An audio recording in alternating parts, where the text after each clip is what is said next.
afternoon, esteemed judges, seniors and my dear colleagues. मैं मनन गुप्ता आज चर्चा करूंगा उदय शंकर साहे द्वारा रचित मेरी प्रिय पुस्तकों में से एक अपना व्यक्तित्व प्रभावशाली कैसे बनाएं। आपका व्यक्तित्व आपके बहुत सारे गुणों का मिश्रण होता है।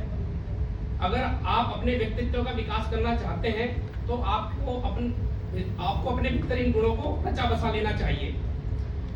इसमें बुक में बहुत सारे बिंदु दिए गए हैं, मैं सभी बिंदुओं पर चर्चा नहीं करूंगा, लेकिन जो कुछ महत्वपूर्ण बिंदु हैं उनके कुछ अंश आपके सामने रखना चाहूंगा।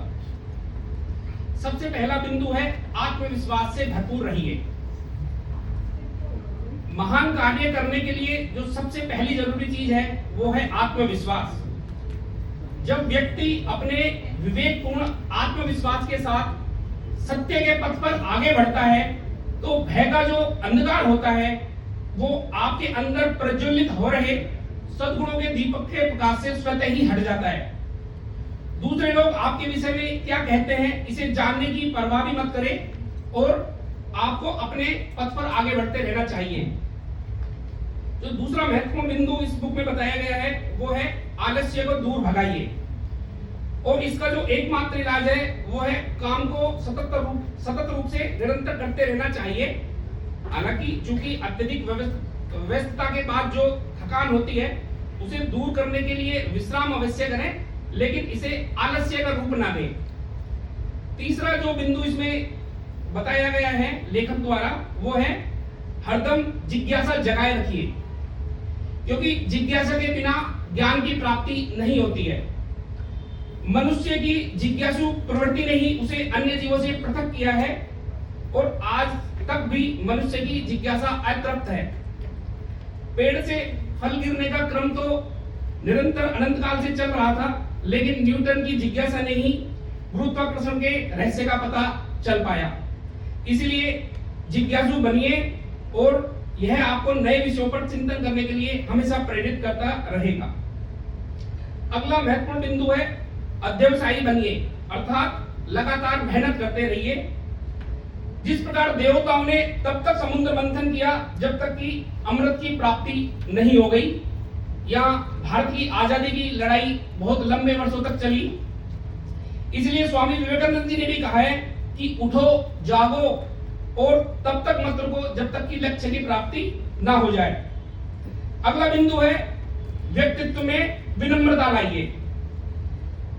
श्रेष्ठता का भाव व्यक्ति के भीतर कभी कभी अभिमान उत्पन्न कर देता है और यह अभिमान का भाव ही उसे विनम्र होने से रोकता है।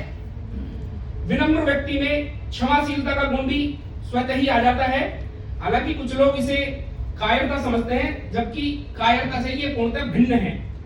विनम्रता एक ऐसी बड़ी जादू शक्ति की तरह काम करता है जो हमें दिखाई नहीं देती। अगला बिंदु है सहन शक्ति बढ़ाइए।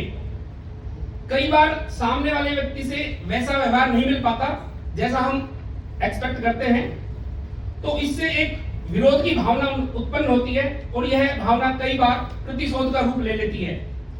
प्रतिशोध एक ऐसी अग्नि है जो भीतर ही भीतर व्यक्ति को जलाती रहती है।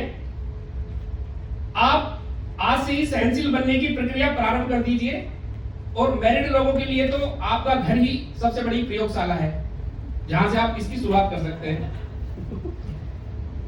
अगला महत्वपूर्ण बिंदु जो लेखक ने बताया है वो है त्याग की भावना, निस्वार्थ त्याग की भावना। अगर आपको त्याग के बारे में देखना या सीखना समझना है तो प्रकृति से सीखिए। जैसे सूरज निरंतर हमको गर्मी धूप देता रहता है, पेड़ से लगातार ऑक्सीजन मिलती रहती है, फल मिलते हैं। निस्वार्थ त्याग की भावना मनुष्य के अंदर भी होनी चाहिए। कहा गया है कि दान से तो जो आपने पाप किए हैं उसका केवल ब्याज चुकता है। दान से तो जो केवल आपने पाप किए हैं उसका केवल ब्याज चुकता है। असली पाप रूपी मूलधन का तो चुकना त्याग से ही संभव हो सकता है। अगला बिंदु है सम्मान दो सम्मान पाओ, प्रिय बोलिए मधुर बोलिए, क्योंकि व्यक्ति की सफलता उसके केवल नॉलेज पर निर्भर नहीं करती बल्कि इस बात पर निर्भर करती है कि व्यक्ति में व्यवहारिक ज्ञान कितना है। व्यवहारिक ज्ञान यानी कि एक दूसरे के साथ व्यवहार करने का तरीका, क्योंकि आज के जिस तरह के सिनेरियो में हम काम करते हैं, हम अकेले कुछ नहीं कर सकते, चाहे आप बिजनेस में हो या जॉब में हो, आपको सीनियर से, जूनियर से, कस्टमर से, सभी से डील करना होता है। तो आज के समय में आपकी सफलता दूसरे के सहयोग पर अधिक निर्भर करती है। दूसरों से अपने अनुसार काम निकलवा लेना ही सबसे बड़ी उपलब्धि मानी जाती है। इसलिए सम्मान दो, सम्मान पाओ। इसी प्रकार प्रिय बोलिए, मधुर बोलिए। सदियों से इस बात पर बल, जितना बल सत्य बोलने पर दिया गया है, उतना ही बल प्रिय बोलने पर भी दिया गया है। संस्कृत में एक सुभाषित है, सत्यम ब्रूयात प्रियम ब्रूयात, नहीं ब्रूयात सत्यम अप्रियम, अर्थात सच बोलो, प्रिय बोलो और अप्रिय सत्य भी न बोलिए। वैसे तो इस बुक में और भी बहुत सारे बिंदु दिए गए हैं, भीड़ से हटकर चलिए, अपने उद्देश्य को जानिए, ऐसे बहुत सारे बिंदु हैं, लेकिन समय की अपनी सीमा है। आशा है आपको ये विचार पसंद आए होंगे और आप अपने जीवन में इनसे प्रेरणा लेकर उतारने की कोशिश करेंगे। धन्यवाद। आपने सारे गुण हैं, आपने सारे गुण